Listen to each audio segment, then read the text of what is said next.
Welcome to our first and a more advanced series of Photoshop tutorials. Here we'll talk about some interesting settings and techniques that will get you more acquainted with Photoshop in general. Let's talk about curves.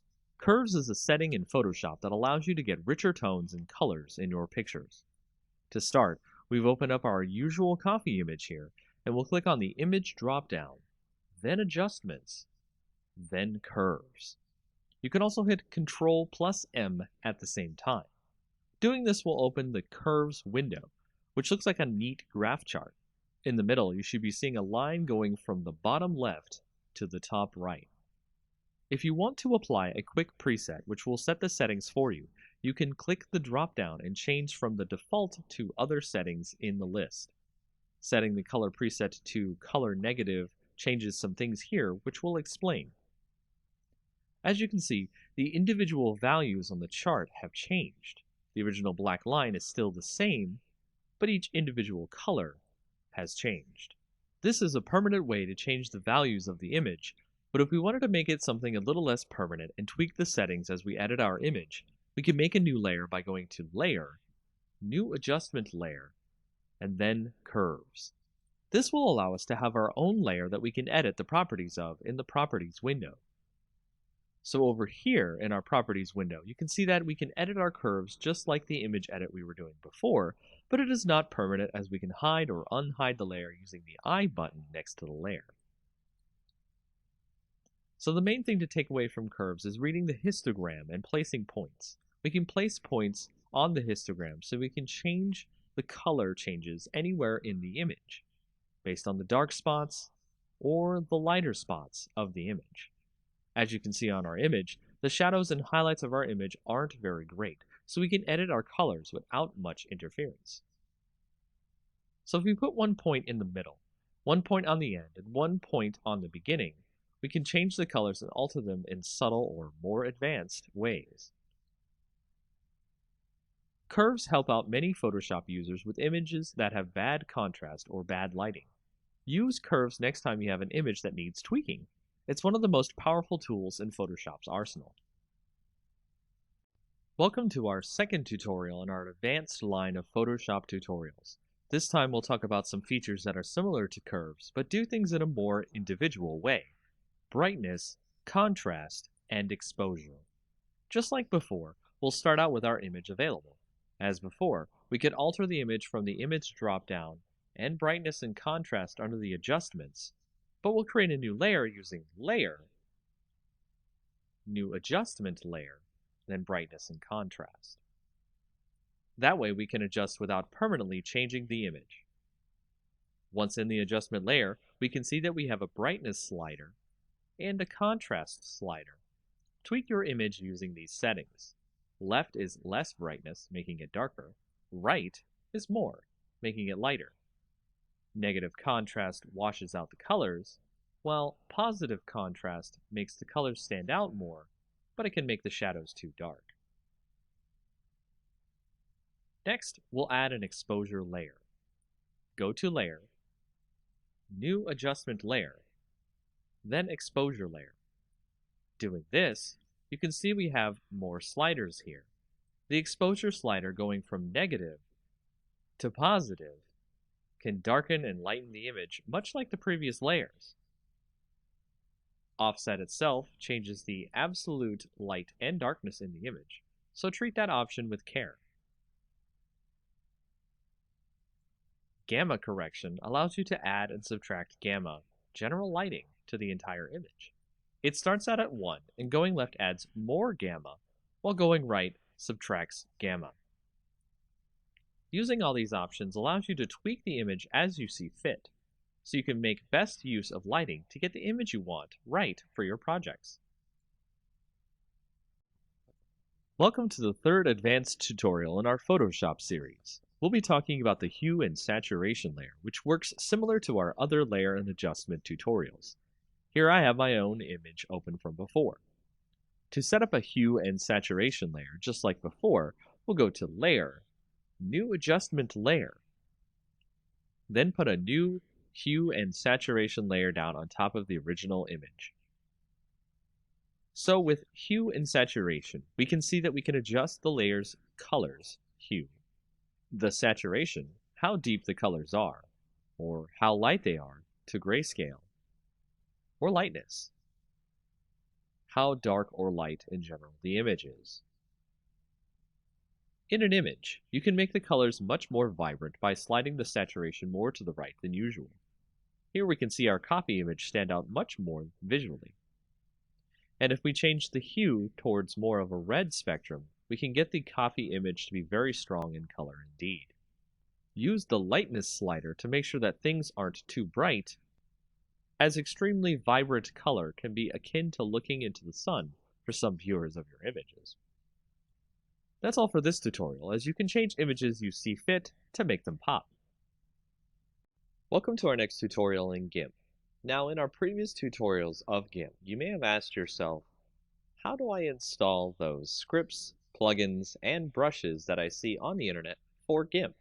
For example, we actually had a filter earlier that we used called the Advanced Tone Mapping, and we actually had to install that into our GIMP plugins folder, and the wavelet denoise we also had to install. So how do you do that? Well, once you find the plugin of your choice, for example, when we had to get wavelet denoise, you can go into your folders for GIMP, usually under Program Files, GIMP2, and then you'll see the different folders you have for GIMP. If you go into the lib folder, then go into GIMP, then go to 2.0 or whatever the version is, you will find the plugins folder. And this is the folder you will want to bring any plugins that are exe files that GIMP uses as extra plugins for its program. As you can see here, the wavelet denoise program is where we put that plugin. For other different things you want to put in your GIMP program, you go to the share folder, the GIMP folder inside there, the version folder inside there, and then you can see that there are brushes folders, scripts folders, and various other folders you can bring extra things into GIMP to use for your projects. So if you have a script, for example, the Advanced Tone Mapping script, this is where it goes inside your GIMP program. And once you put those files into the correct folders you need to put them in, all you have to do is restart your GIMP, and you're ready to use your scripts, plugins, and brushes. Welcome to our next tutorial in GIMP.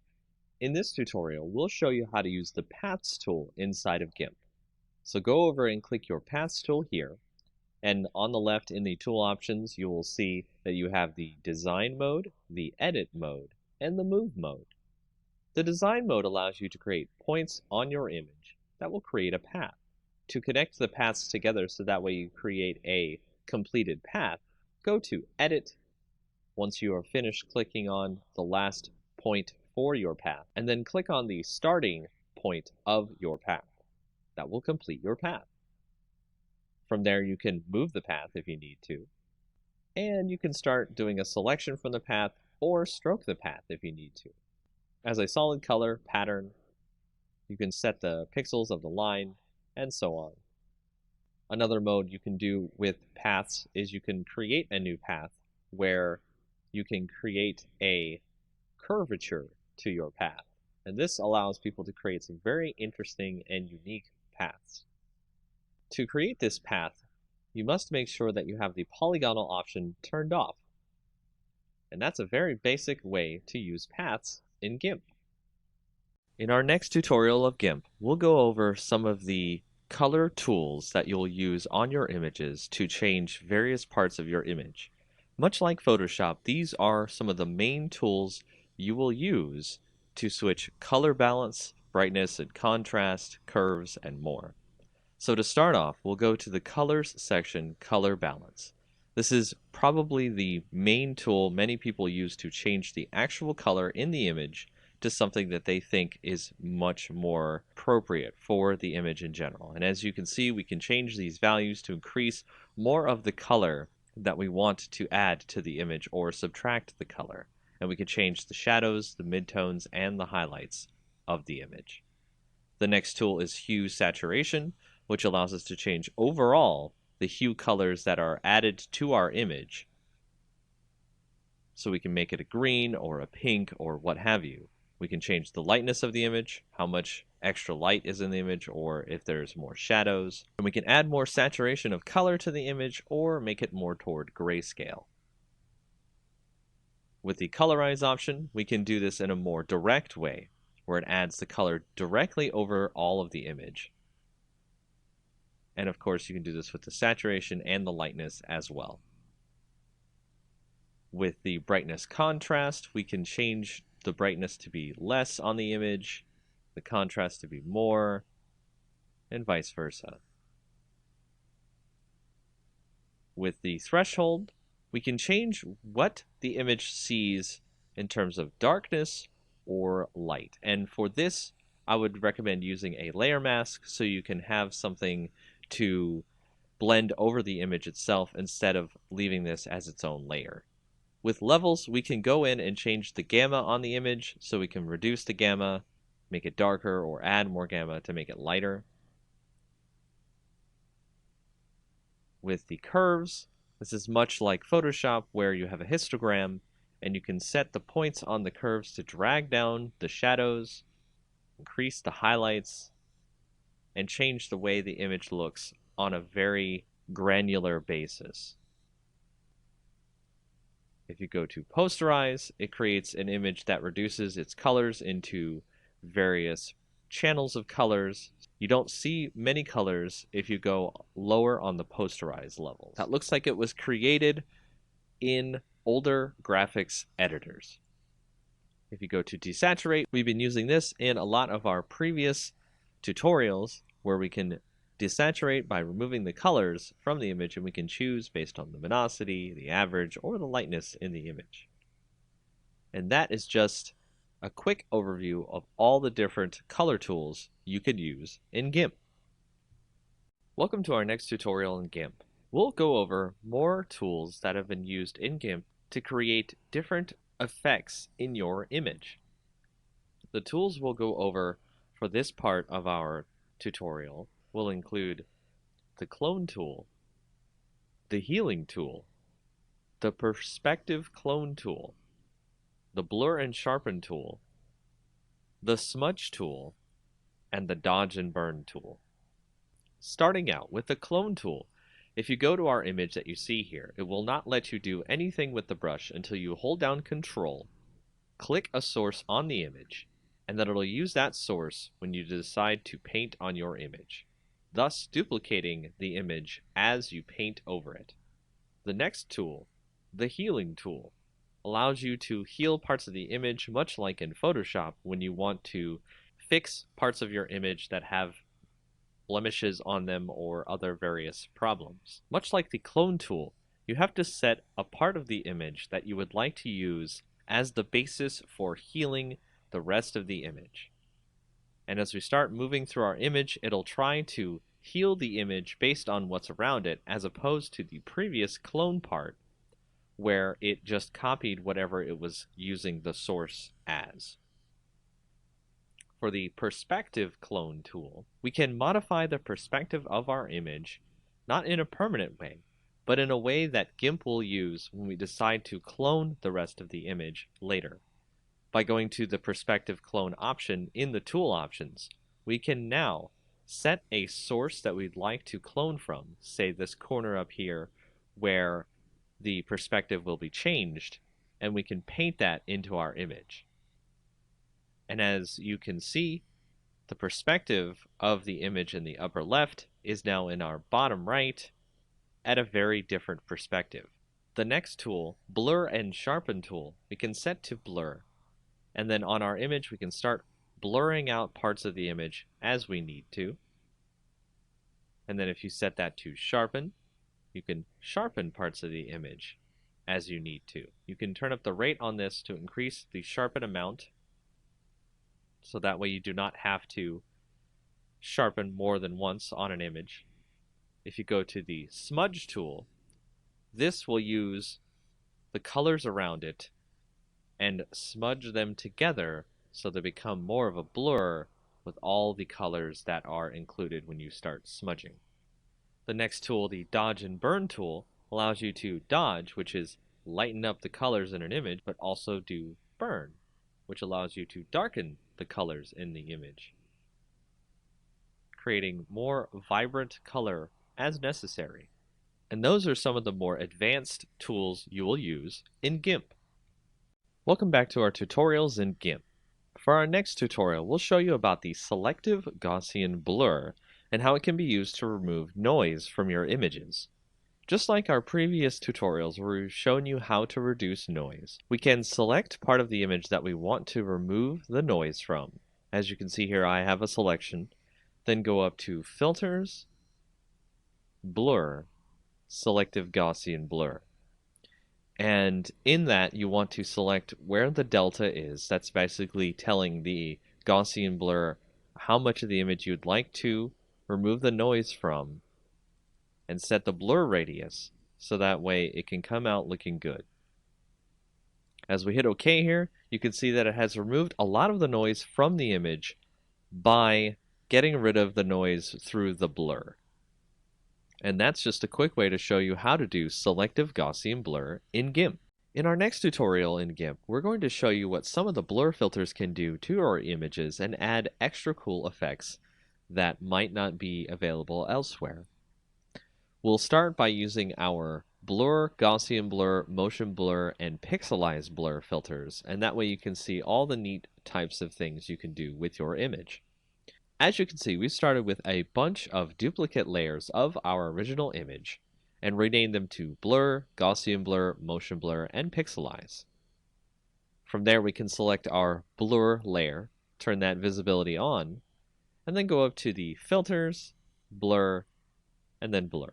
And it'll add a subtle blur effect to the image. You can see it on here. It's now much different from the original image. The details have been lost.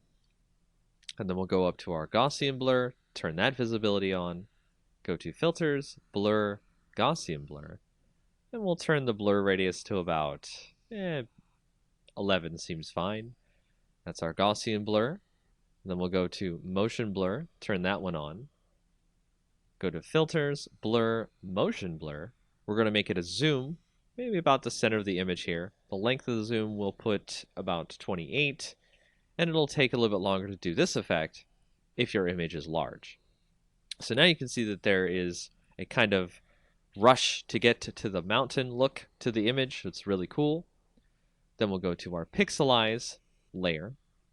Go to there, go to filter, blur, pixelize, and it'll create a kind of chunky pixel look to the image, so it'll actually kind of blur it out in something that's kind of like if you censor an image or protect someone's face or anything like that, you might see somebody has done something like this. So we'll set the pixel width to 7 and the pixel height to 7. And that is the pixelized blur on our image. So if we want to go back to regular blur, let's remove all the different visibilities of the other image. And we can change the opacity on this blur, so we can change how much of the blur obscures the image, which is okay. If we go to Gaussian blur, we can do this with our opacity in such a way where we create kind of a hazy look to the image. You can see it looks like it's in some sort of a dream. Then to motion blur, if you wanted to change the opacity on there, it creates more of a kind of like ray-like effect coming out from the image itself. So you can dial that in as much as you want or as you like. Then if we go to pixelize, we can do the same thing where we can turn the opacity up or down on that, but it just changes whether or not the blocks show up.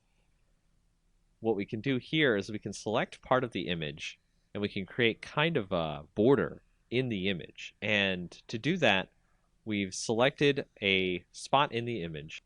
And then you'll want to go to the pixelize layer, add a layer mask, make it the selection that we've just put onto our layer, but invert the mask because we want a border on the inside and not just the inside of the selection as our pixelized blur. And then click add, and you can see now on the edges of the image, if you right click, select none, you can see on the edges of the image there's a nice pixelized border. And that's an intro to some of the different blur filters in GIMP. Welcome to the next tutorial in GIMP.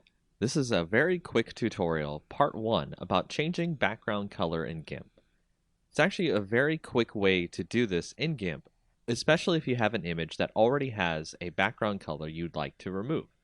So the fastest way to change the color in your background is go up to Colors, Color to Alpha, and then you will see that there will be a color picker that you can pick down here, a little drop down box from blank color to alpha, and then you can click on this little eyedropper here, click on the image, then go back to your color picker, press OK, and you'll see on the preview that it has removed the color from your background. Click OK there.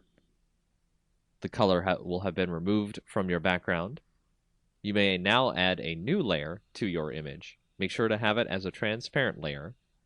Drag that layer beneath your current layer, which you removed your color by putting it into alpha. And then you can use the bucket fill tool to switch to any other color you'd like to add to your image. And that is the very basics about changing a background color in GIMP. Welcome to the next in our tutorials about GIMP. In this tutorial, we're going to show you how to change the background color in GIMP. This will be part 2 of our tutorials showing you how to change the background color. Another way you can change the background color in GIMP that is quite easy is go to your image, right-click, add an alpha channel if it doesn't have one already, and then from there, you want to use the Fuzzy Select tool to select the part of the image you would like to delete to give ourselves a transparency. So you can see here it has selected all of the color besides the text itself, and if we were to continue from here, it would actually get rid of the background except for the other colors that we need to get rid of inside of the letters. To add the circles inside the text, you want to hold down the Shift button, which will add a plus symbol next to your fuzzy selector, and you can now add those bits inside the text into your selection. And doing so will allow you to delete all the parts of the image you want to get your alpha channel. So once you're finished there, just hit delete on your keyboard, and you'll see the background is now fully removed. And just like before, you can add a new layer with a transparency, put that below your current layer, and add a new color to your image by using the bucket fill tool. And that's another way about changing background color in GIMP. Welcome to the next in our tutorials about GIMP. In this next tutorial, we'll show you how to create a contrast mask for your image. To create a contrast mask for your image, you've opened a previous image you may have seen on our previous tutorials here. To start with, we will create a duplicate layer of the image.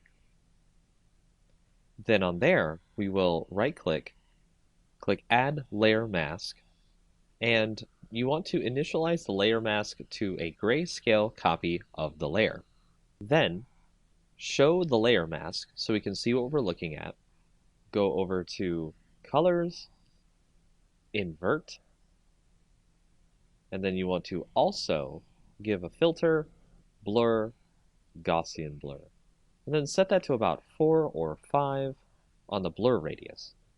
Next, go back to your layer mask, click Show Layer Mask to turn it off, and there you can see we have our contrast mask on our layer. Now make sure to set your layer to overlay instead of normal, so that way you can see our contrast on top of our bottom layer in GIMP.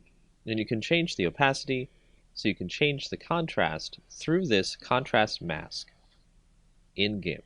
And that's all you need to know about making a contrast mask in GIMP. Welcome to the next tutorial in our Advanced GIMP tutorial series. This tutorial will show you about how to use luminosity masks to help you with your photos, so that way you can reduce some of the saturation in the colors of your photos, or just in general have better control over what you see inside of your photos. To start off, we have an image open here which we're going to use luminosity masks to remove some of the saturation in the photo so we can see more of the mountain behind. So if you go over to the left, you can see we are normally on our layers section here, and we want to create a copy of our original layer, so duplicate layer. And then we want to go over to channels, and you can see what we're going to do here is select our red channel from the rest of our channels here. We want to select all on our image. I'm going to drag the red channel down to the copy down here, and then we will start by creating this one as the L for light, because we're going to save the highlights of the image and we're going to save the shadows of the image. We'll start this by right-clicking on the light part of the image, and we will subtract from selection. Make sure your entire image is still selected. That will select the darker parts of the image. And we will go to select, save to channel.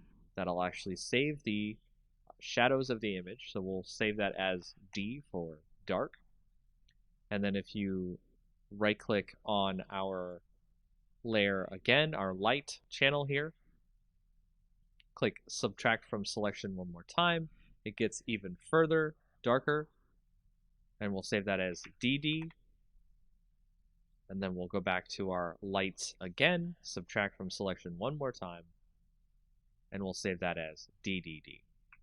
So that way you can see all the different shadows have been saved now out of our image, and we'll now go and save the lighter parts of our image instead of our darker parts. So select none,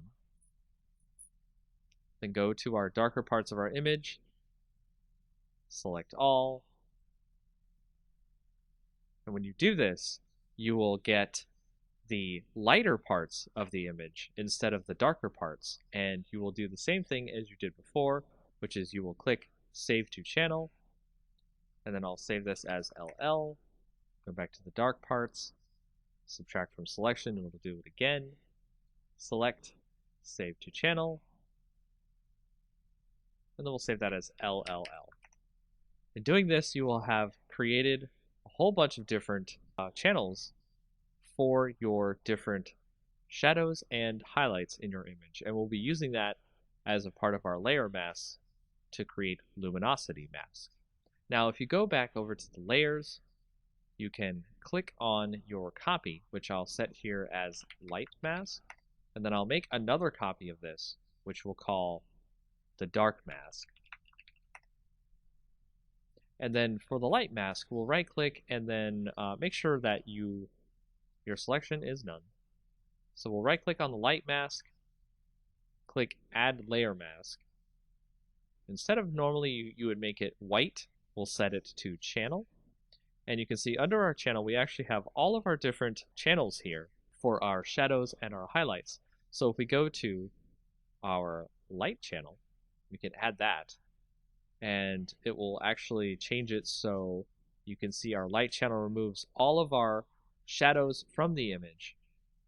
And now we're able to edit the image of our luminosity layer by going to colors and colorize, making sure that our light mask layer is chosen, not the mask itself. And with the sliders here, you can see I can change the hue of the image to make it a lot better, and the lightness of the image, so that way it can come through without too much saturation going on in the image. And you can compare that to the original image, which you'll see here. Saturation, removed saturation. And there's a lot more things you can do with luminosity masks in GIMP.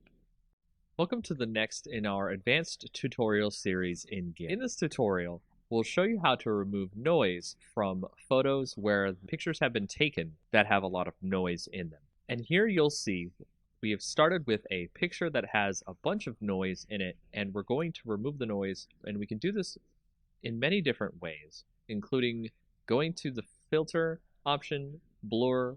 We can do a regular blur, or we can do a Gaussian blur. And a lot of people like to use these blurs to get rid of the noise in the image. However, there is a better tool to get rid of the noise in images. It is an extra GIMP plugin that you can go find. Once you download that and put it into your GIMP program, you'll see it under your Enhance Filter options, and it's called Wavelet Denoise. And Wavelet Denoise will allow you to bring up this dialog box that produces a better algorithm to remove the noise from your images. And when you go into it, you can see a preview of the image and the noise that will get reduced. So you can move around and find where most of the noise is coming from. And then you can go down to the thresholds and you can turn up the amount of noise being removed from the image. And you can decide whether or not you want to have more or less detail left in the image. And you can also change how much detail can be conserved when you start applying the denoise filter to the image. And then you hit OK, and you can see that it has reduced a lot of the noise in the image, and you can tweak this as you like. And there are many other different ways you can do this, but this is probably one of the best ways to remove noise from an image to make it look a little bit better to your clients or to any projects you might have in the future. And that is a quick way of how to remove extra kinds of film grain or noise in your images in GIMP. Welcome to the next in our tutorials about GIMP. In this advanced tutorial, we'll show you how to do some tone mapping on the images that you might need to get some extra color or some extra different shadows and cool things that you would like to get on your photos. Starting out, what we'll do is take a picture right here. I've got a picture of a good night scene. We'll go ahead and start is we'll create a duplicate layer of the night scene. And what we need to do is create a special enhancement filter called Advanced Tone Mapping. Now, this doesn't normally come with GIMP, so I recommend that you go find a plugin for Advanced Tone Mapping. It's very easy to find on the internet. GIMP itself has a repository of plugins that you're able to find advanced tone mapping. And once you get that and install it into your GIMP plugin folder, you're going to go into GIMP and use Enhance Advanced Tone Mapping under the filters. Then that will show you a pop-up dialog window that you'll want to switch the copies of the merge layer. You want to make it about 5. Press OK. It'll create a bunch of different colors and make the whole thing look really good. From there, you want to right-click on the layer and click Merge Down. And just merge down until you get one picture, one layer. Next, you'll want to go up to the colors and do levels. And on the levels, you want to switch that to maybe about 94, 93, or 92 on the gamma. Press OK there so we can get that into our picture. The next thing you want to do is create another duplicate layer. And then on that layer, you want to click Colors, Desaturate. And from there, you want to actually have it at lightness. You can do luminosity, you can do average. You can see that it changes the different shades of gray. But let's choose lightness, click OK. And then you want to go back over to colors, click invert, and you'll see all the different colors inverted here. Then you want to go to filters, blur, Gaussian blur. And you want to set that blur to about, I think I want to do 20. 20 here seems fine. So now to blur the whole image, what we're going to do with this blurred image is we are going to switch the mode on the top layer here to overlay. And now you'll see it has overlaid onto our image down below. And you want to tweak this by using the opacity bar over here on the right. So we're going to set that to about 48. And then we will merge the layers down. And now you can see we have our new image that shows the different tone maps of color that are in our night sky image. And that's how you get some tone maps in your GIMP program. Welcome to the next in our tutorial series about GIMP. In this next tutorial, we'll go over a quick way how to do a coloring of a sketch that you might scan in or you have received on the internet. And it's really easy to start coloring in GIMP. To start, we'll go ahead and have our sketch open, as you can see right here, and we will go ahead and add a new layer above that sketch. So we'll go ahead and make that a transparent layer, and we will also make sure that that layer is set to multiply instead of normal, because if it is set to normal, you'll just draw the color over the sketch beneath that layer. But with multiply, it actually adds the color over the layer, but in a way so that the previous layer on the bottom shows through.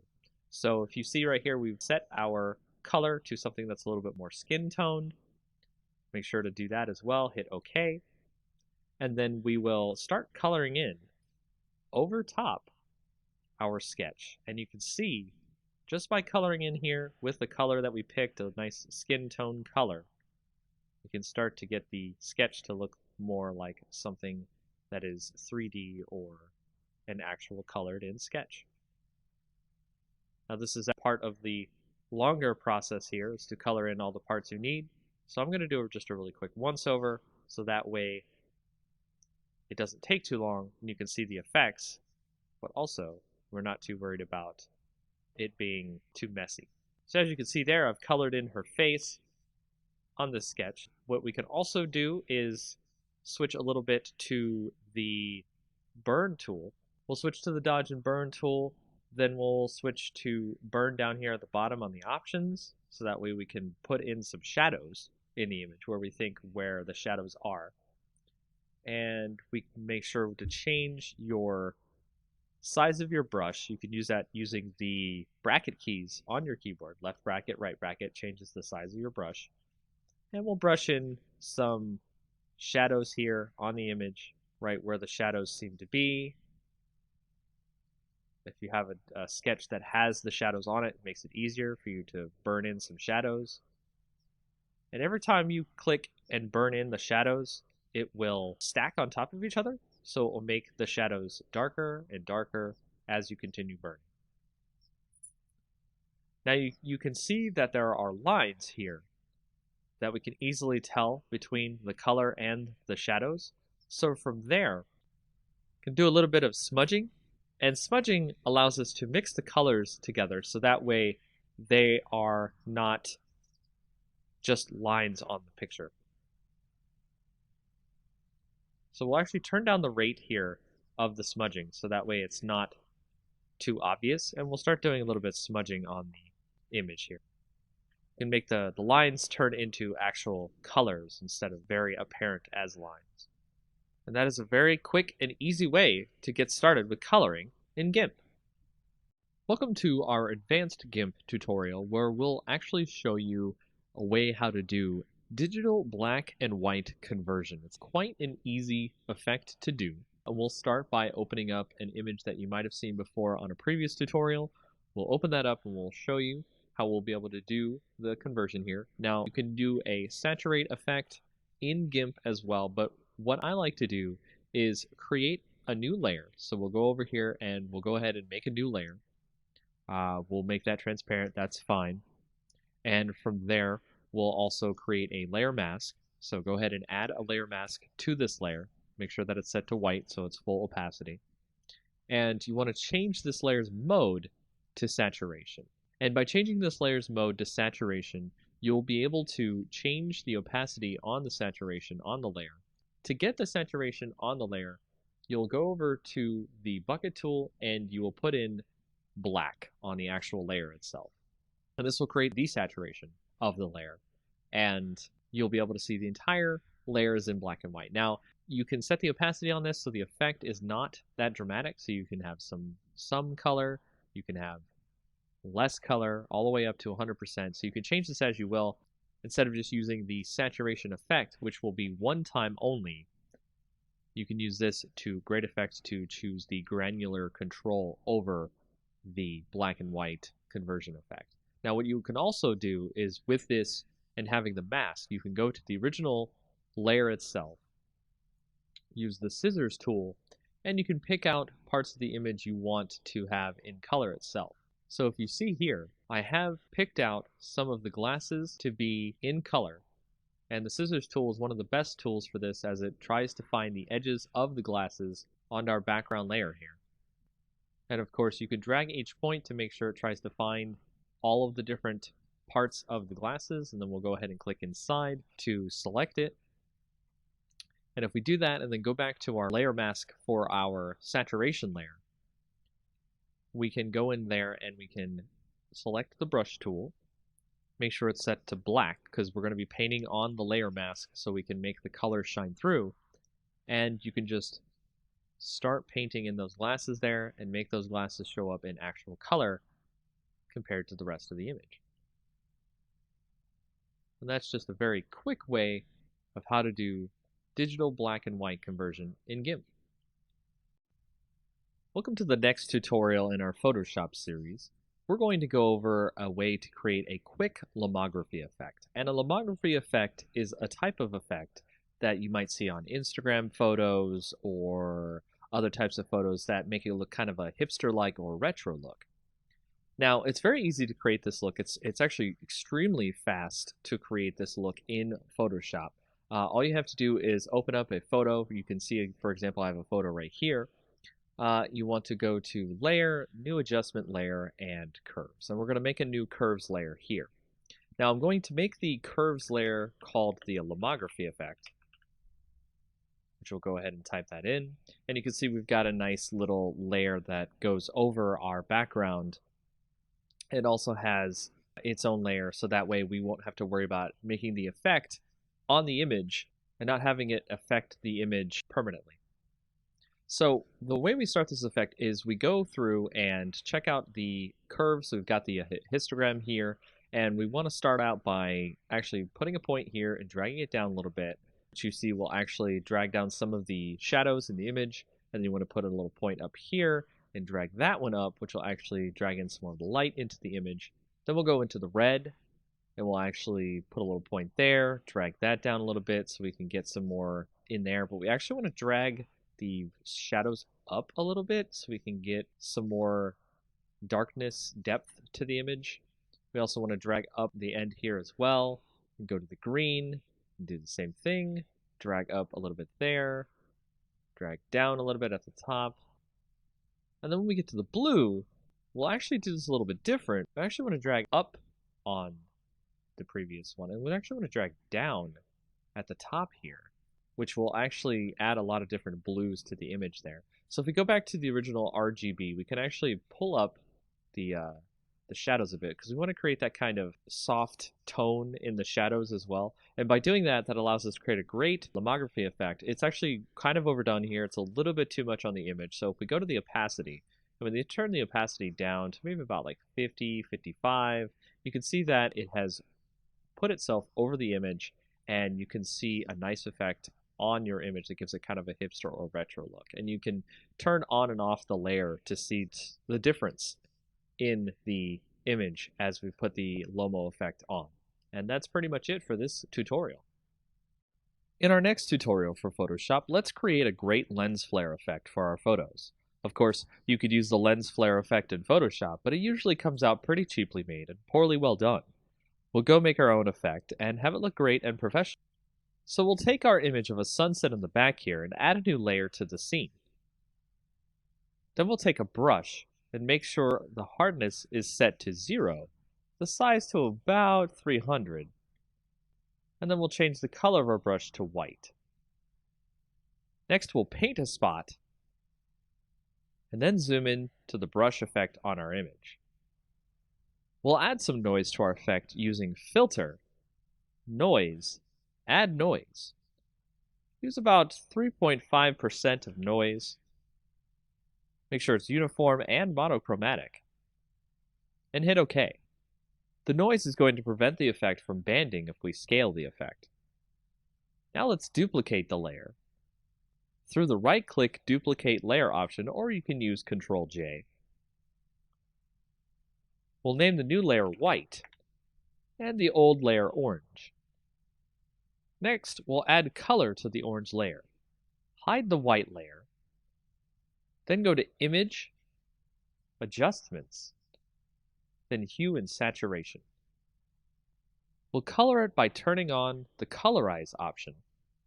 Move the hue over to a nice orange and the saturation near 100%. You can make it a little lighter or darker if you'd like. Now we'll set the orange layer to a blend mode of screen. Then we'll set the white layer to a blend of linear dodge add. With the orange layer, we're going to free transform. Draw out our orange layer a bit, making sure that the link is selected to keep the ratio. Commit the changes. We'll select both layers, and we can drag it wherever we want. So let's move them over the sun in the image, and then free transform the effect so it's large and covering the sun. Make sure your two images are centered together. Now we have our lens flare effect. If you want to make sure that you don't want to wash out the color in the image, go to the orange layer, set it to screen, and then the white layer to linear dodge add. Change the opacity of the orange layer down to 50% or so. With the white layer, we're doing the trick here, which is the fill opacity rather than the actual opacity. Set that to about 15% or 20%. You can play with the opacity and fill layer here, and also do some transforming and stretching the lens flare effect to hit more parts of the photo. This is a very quick and easy way to generate a lens flare that you have full control over the way it looks on your image. Welcome to our next Photoshop tutorial. This time we'll be doing a great fire text effect. This can create a great illusion of text that looks like it's either made of fire or on fire. We've already started with a great fire effect image we'll use later in the tutorial. We'll proceed by opening a new file, making the height 1280 and the width 720. Change the background to black by using the Paint Bucket tool, and make sure the foreground color is black. Use the Text tool next, and a great tall font. I'll type the word fire here so we can see the effect on it later. Let's go to the blending options on our layer and add an outer glow. Change the color in the box here to F70300, then hit OK. Select the satin blending next and change that color to 872D0F, and hit OK as well. Change the opacity on the satin effect to 100%. Change the distance to 10 pixels, then hit OK. Now select Inner Glow. Change the blend mode to color dodge here. Next, change the color to E5C23B, then hit OK. Change the opacity to 100%, the size to 10 pixels, then hit OK. Now we're done with our text, so hit right-click on the text layer and rasterize our type. Now we're going to fade out the top of our fire text. So use the eraser tool and set the brush to 250 pixels with 0 hardness. Erase some of the text as you see here.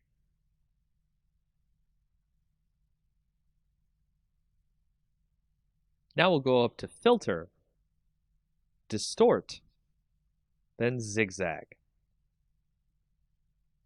Set the amount to 4 and the ridges to 4. Make sure the style is set to Pond Ripples and hit OK. Now we'll select our fire image we've opened, and copy that into our text image we're working on. Position the fire image over our text, then we'll switch over to the Channels tab here next to our layers. Hold Ctrl and click the green layer to load a selection of the areas of fire in our image. Head back to the Layers tab, then press Ctrl J to make a copy of the selection we got from the Channels tab. Delete our original fire layer. Here I'll rename the layer Fire Main to stay organized. We'll move the fire around to wherever we like in the image.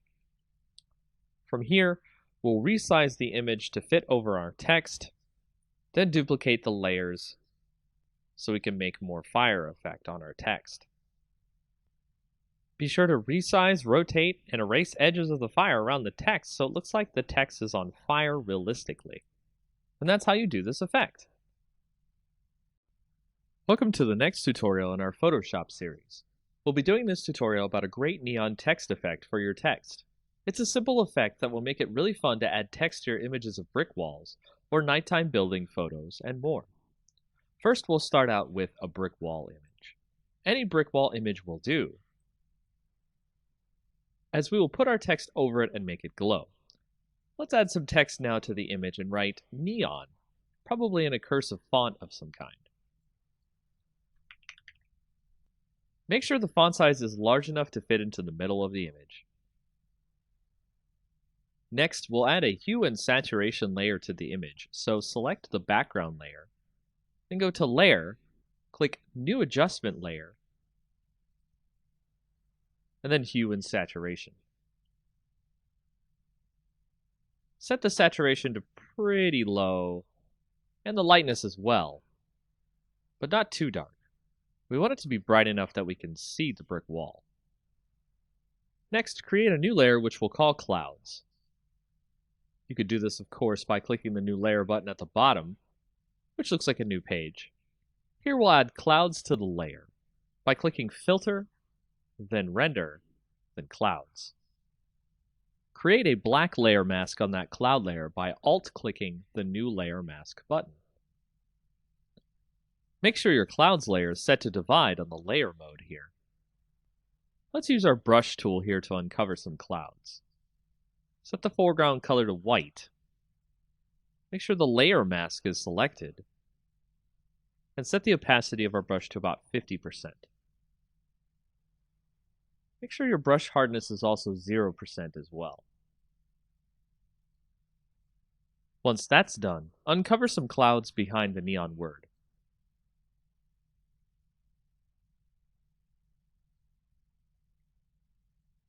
Next, we'll start working on our text. Make sure to change the font of the text to something blue if it isn't already. And go into the layer blending modes. We'll add a bevel and emboss effect to the text, making sure the style is inner bevel. The technique is smooth. The depth 185, the direction up, the size 3, and the soften 16. We'll also add an inner shadow effect, where the blend mode is multiply, the opacity 40%, the distance 5, the choke 0, and the size 5. Then we'll add an inner glow effect, where the mode is screen, the opacity 75, the noise 0, the choke 0, and the size 8. Make sure to make the technique here source center.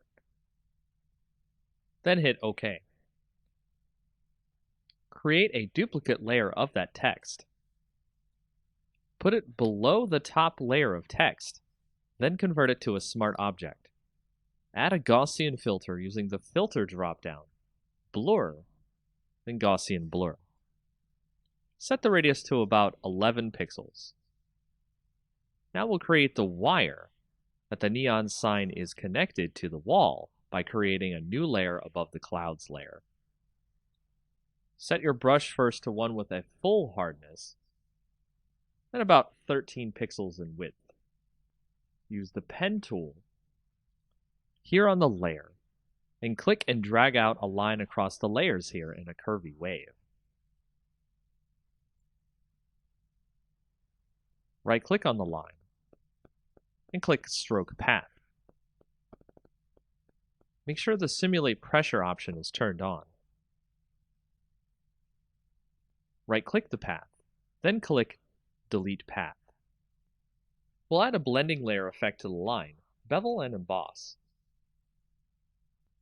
Make sure that the depth is 245, size 0, and soften 3. Lastly, we'll add a more soft blue glow to the clouds and another layer. Add another layer on top of this layer, then switch to a soft brush with no hardness, with the size close to the size of our letters. Set the opacity to about 63%. Brush in some blue. Set the layer blending to soft light. And there you have it. Our neon sign is complete. Welcome back to our next tutorial in Photoshop, where we'll go over how to do a double exposure effect.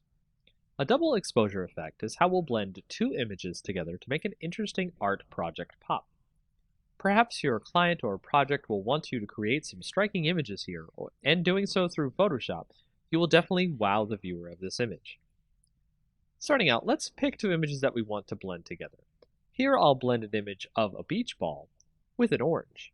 The idea of playing volleyball with a giant orange is pretty hilarious, don't you think? To start blending these two images together, I'll take the image of the orange, use the Quick Selection tool, and select the whole orange. Once I do that, I'll copy the orange selection into the image of the volleyball. As you can see here, the orange is way too large to be able to be blended with the volleyball. I'll need to scale the orange down to size. To do this, we'll need to make a copy of the volleyball layer to start off with. Drag the layer and make sure it's the top layer over the orange. Set the opacity to about 50%. Then we'll shrink the orange to about the same size of the volleyball. Do this by clicking the link icon up near the width and height. This way, with the opacity, we can see exactly what size we need the orange at.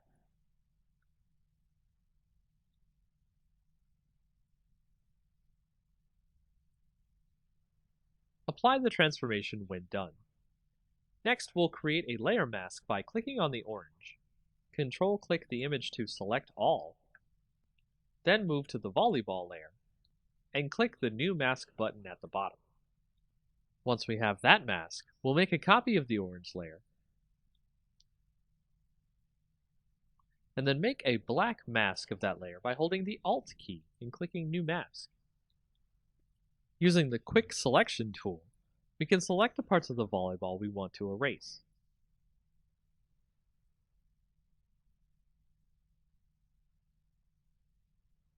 Once we've gotten the image the way we want, you can see that it has this great dual blend effect of having a volleyball that looks like a huge orange. Make sure to leave on the background for the largest effect of showing off the volleyball orange in the scene. Now you know how to use layer masks to blend two images together. This next tutorial will go over the basics of how to create a great image dispersion effect. This effect is great because it looks like the image is being torn apart, but in a way that looks realistic and graphically amazing. Let's learn how to do this together. I've opened up an image of a man here. First, I'll start by creating a duplicate layer of the man in the background. Then I'll lasso over the man in the background layer.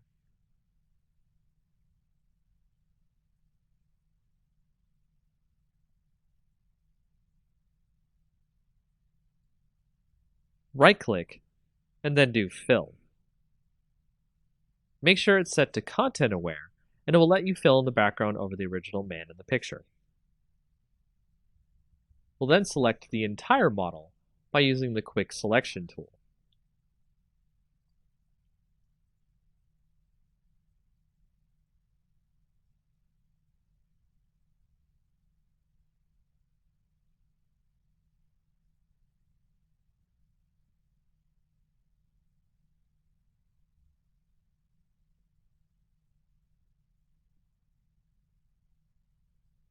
From here, depending on your Photoshop client, you can use Refine Edge or Select and Mask and give more of a refined edge to the hair on the model, so we can pick up individual hairs and outlines.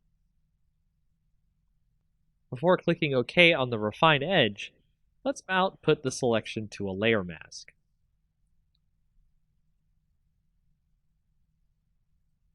Now you can see the model is on a separate background. Let's duplicate the layer now. Then apply the mask we made from the previous layer. I'll rename this layer to the dispersion effect. Then I'll make a duplicate of this layer and rename it to man. Now I'll select the dispersion layer, then select filter, then liquefy. Next, I'll warp the model using the forward warp tool so we can make sure we can have a nice canvas for our effect later. This will determine the size of the dispersion effect. Take your time with the liquefy, then when you think you're done, hit OK. Now we'll make another mask, which we'll do by hitting Alt before clicking the new mask button, the little circle in a rectangle, so we fill the mask with black. This way, our dispersion effect is hidden until we need it. Before we continue, make the original background layer with our picture of our man hidden, so we can edit effects in. Now on our layer called Man, we'll make a new mask with no black filled in, so just click the new mask button without holding any keys down. Once we've done that, make sure you're on the Man layer's mask. Make sure your brush is set to black for the foreground color. Select the brush tool, then select a brush that will give a great dispersion effect. There are brushes out there for free you can download that will give you the effect desired, so look for them. We'll edit the image to give a bit of a destroyed look. Then we'll switch to the dispersion layer and its mask as well. Switch the color to white, and start masking in, uncovering, the warped layer we did earlier. This will give you the effect of a dispersion going onto the image and looks really great. Experiment with this feature. It will allow you to create some really interesting images. Smart filters are one of the most powerful features of Photoshop. We'll start this tutorial by showing you how we can make a smart object, add a filter to the image without it being permanent, and show you the power of smart filters that way. We'll start by opening this image of flowers here, and you can see that we have a great setup of a butterfly and some flowers. What we want to do is convert this image into a smart object, and all we have to do is right-click on the image and then click Convert to Smart Object. Doing that will set us up for any filters we want to add to this image, and it can be quite addicting to add filters and mess with the image.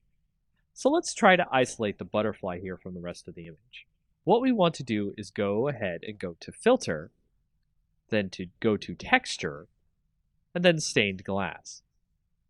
We'll fix the stained glass texture so that it looks smaller and looks good. We can see our butterfly in the back there. Next, we'll draw a nice quick selection around the butterfly. This is what we want to remain, and the rest stay in the stained glass filter. Last, we'll press Ctrl-I, which will put all the selection in black and allow us to see the butterfly. From there, we can tighten the mask around the butterfly so it looks like it's floating above the stained glass.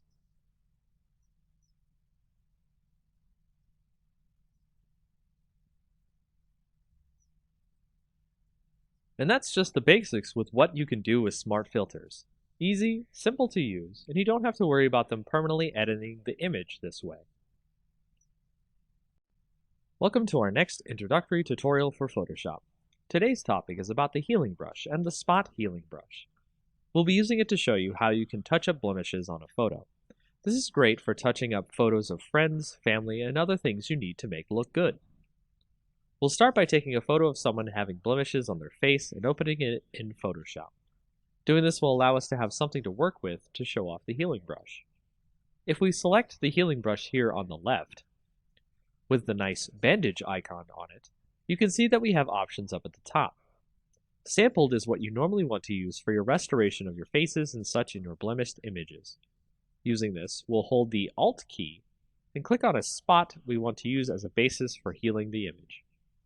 Once we've done that, we'll heal a spot here, and you can see that the brush has figured out what to use nearby to make the healing effect of the brush take place. If we continue, we can remove all the blemishes, and it's a pretty amazing tool. Another way we can do this is, of course, with our spot healing brush, which will do something akin to the selection tool and automatically come up with what you want to heal. At the top are our options. We can do proximity match, which will use what's around the spot you want to heal to fix, create texture, which will create a mix of textures from around the image and is generally not good for face touch-ups. Content aware will try to guess based on what's on the layer itself and what seems appropriate here. Proximity match is actually one of the best options, and you'll see that it tries to fit the fixes in where it can. So be careful with your healing and have fun making faces and other things look great. One of the best ways to make a stunning image that allows the viewer to get the message and the image tied together in a beautiful way are quote images.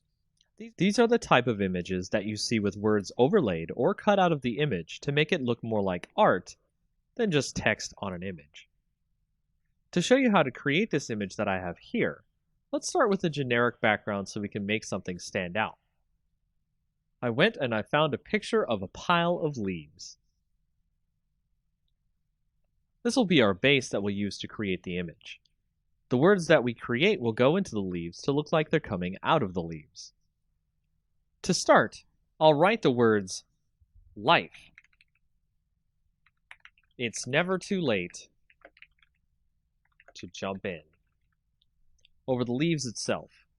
Doing so creates the usual text over image effect, which is fine on its own, but we want to make the words look as if they're underneath the leaves or coming out of the leaves. To do this, let's create another background layer copy on top of the text. And we can drag the opacity down enough so that we can see the words behind it. Doing this will allow us to see what leaves overlap onto the letters, and we'll begin extracting the letters using the Quick Selection tool. We'll do this so it has some of the leaves on top to make the letters look good and buried. This is the most time-consuming process of this effect, as again, you want to make it look like the leaves are laying on top, so take your time to get the leaves to look good.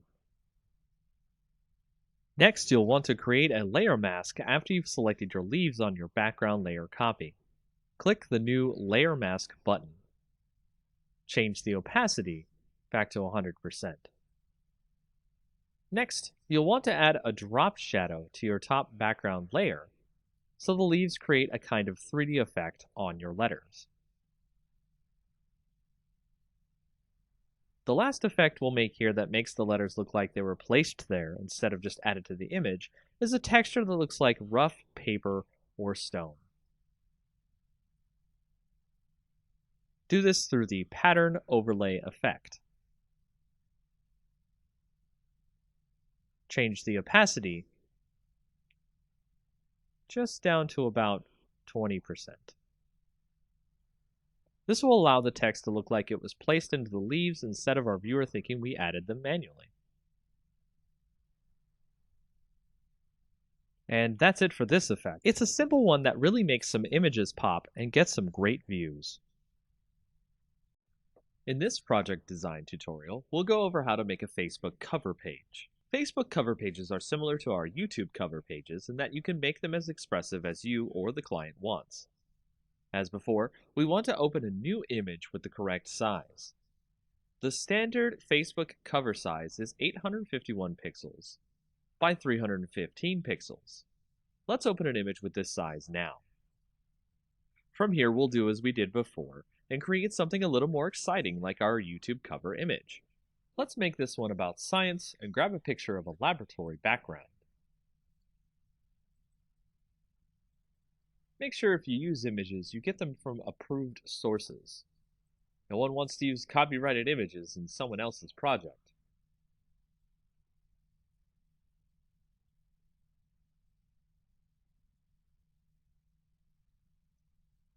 Here we'll add some text, as well as maybe some other social media URLs in our image to give the impression that the page is outside of Facebook as well.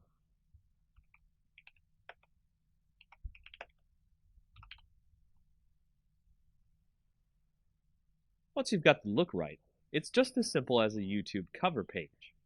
One more thing, if you want to get the ratios right for mobile, make an image that is 640 pixels wide by 360 pixels tall.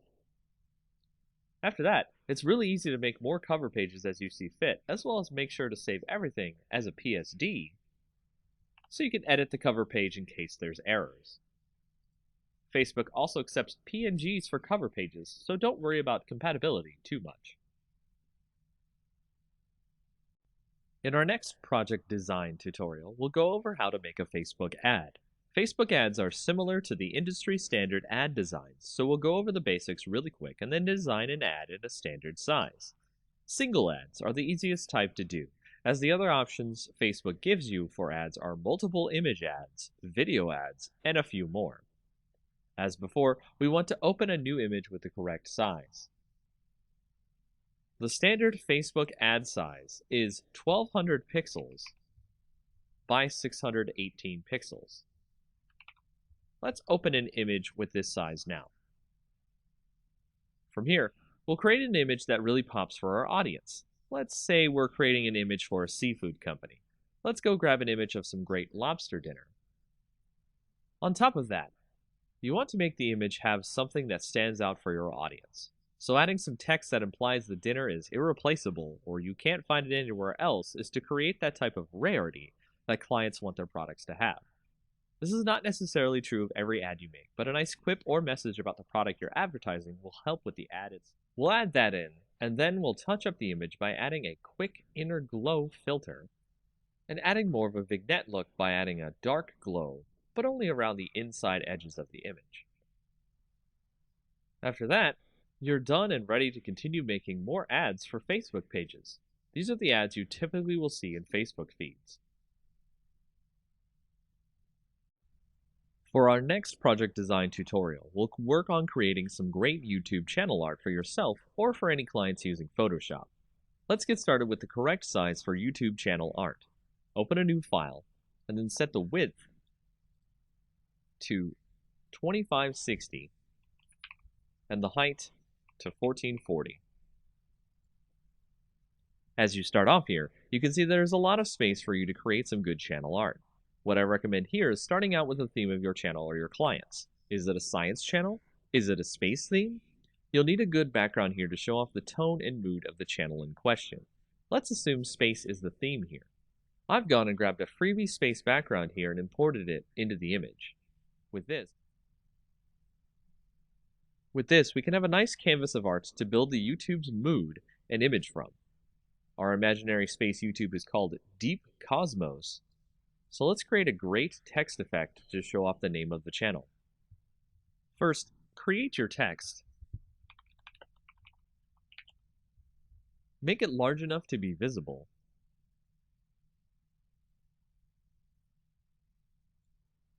Then set the color by clicking the color part of the properties window and clicking a part of the image. Then we'll go into the layer blending option, give it a stroke, then click an inner glow effect. I've also used a different font here to give more of a unique look here. The type of font is up to you. I also recommend stacking the text on the right, so the rest of the art can breathe and show off the theme for the channel. Add more text in a readable font, probably not cursive, for what the channel is used for, space exploration.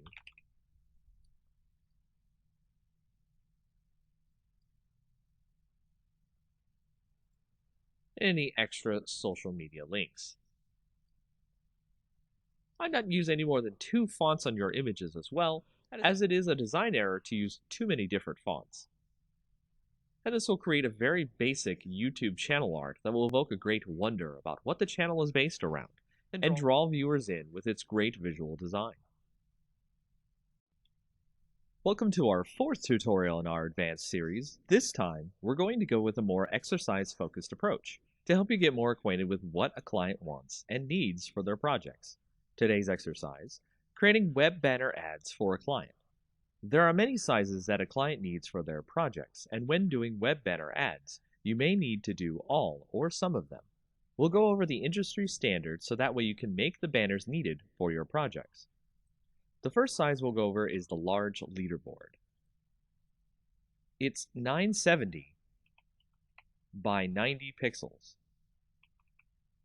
To start, we'll create a new image, and then we'll set the width to 970 and the height to 90. That'll give us the dimensions of the image that we want. We'll create a simple white background here. Then apply a quick text add. Make sure your text is in black so it shows up on the background. Write 10 apples for $3.99. To center the text on the banner, go to Select All, then hit the Center Layer option just below the main menu here. From there, add an image of an apple.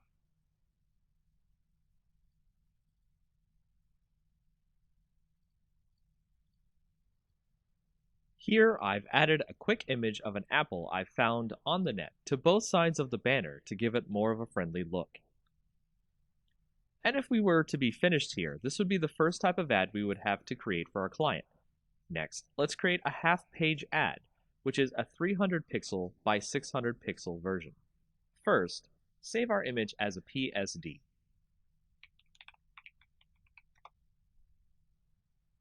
Now, change our image to a 300 by 600 canvas. Go to Image, Canvas Size, and change the inches drop-down to pixels. Here, type in 300 width, 600 height.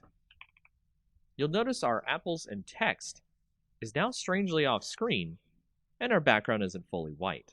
We'll fix all of that and show you how to continue to make other sizes of ads. If you notice, the apple images aren't exactly gone. They're just off screen to the image's canvas. Let's bring those apples back to the top and bottoms of our image now. Then, let's use the paint bucket icon on the left and fill in our white background again. Remember to click the correct layer, which should be the first layer in your order.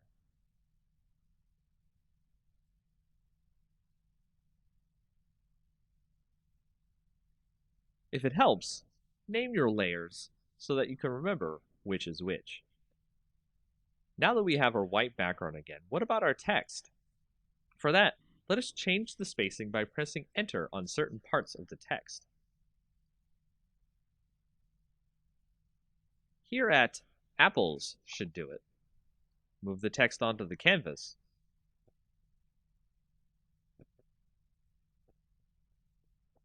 And resize the text as necessary. For vertical text, I like to use centered text under the Paragraph tab of the font properties for a more pleasing aesthetic. And there you have it. We have a new ad that can save as a separate PNG or JPEG from our original Apple ad. From here, we can create all the rest of the industry standard ad sizes: 160 by 600, 120 by 600, 336 by 280, 300 by 250, 728 by 90, 468 by 60, 200 by 200, and 250 by 250. See if you can make Apple ads for each one of them.